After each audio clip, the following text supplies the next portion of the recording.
Hey, some natural sorrow, loss or pain that has been and may be again. So anybody சொல்கிறீங்களா? அவள் எதுக்காக பாடுறா? அவளுக்கு என்ன ஆச்சு? ஏன் அன்ஹாப்பியாக பாடுறா? எதுவும் பேட்டில் முன்னாடி நடந்ததை பற்றி பாடுறாளா? இல்லை எதுவும் ஹம்பிளான விஷயத்தை பற்றி பாடுறாளா? எதுவும் இன்றைக்கி நடந்த விஷயத்தை பற்றி பாடுறாளா? இல்லை எதுவும் நேச்சுரல் சாரோவா லாஸாக பெயினா? எதுக்காக எனக்கு பாடிக்கிட்டே இருக்கா அப்படின்ற மாதிரி சொல்கிறாரு. தென் fourth stanza, whatever the theme, the maiden sang, as if her song could have no ending. I saw her singing at her work, and over the sickle bending.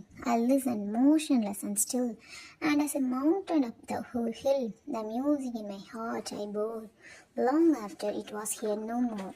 So whatever, என்ன தீமா இருந்தால் என்ன, திஸ் கேர்ள் ஏன் பாடுறா? அதுக்கு ஒரு எண்டே இல்லாமல் போயிட்டுருக்கு.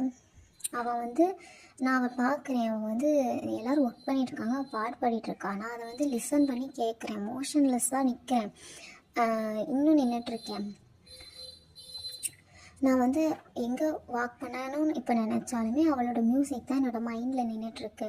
அவளோட அந்த மெமரிஸ் தான் எனக்கு இன்னும் இருக்குது அப்படின்னு சொல்லிட்டு அவளோட அந்த மெஸ்மரைசிங்கான வாய்ஸ் இன்னும் தாக்குறதா இந்த போயமில் சொல்கிறார். ஸோ இந்த போயம் உங்களுக்கு பிடிச்சிருந்தா இந்த மாதிரி யூனிட்டி ஆபியோட போயம்ஸ் டெய்லியும் நீங்கள் ஒரு போயம் ஒரு 1 minute or 3 minutes தான் நான் போடுவேன். ஸோ இது உங்களுக்கு யூஸ்ஃபுல்லாக இருக்கும் அப்படின்னு நீங்கள் நினச்சிங்கன்னா சப்ஸ்கிரைப் பண்ணிக்கோங்க.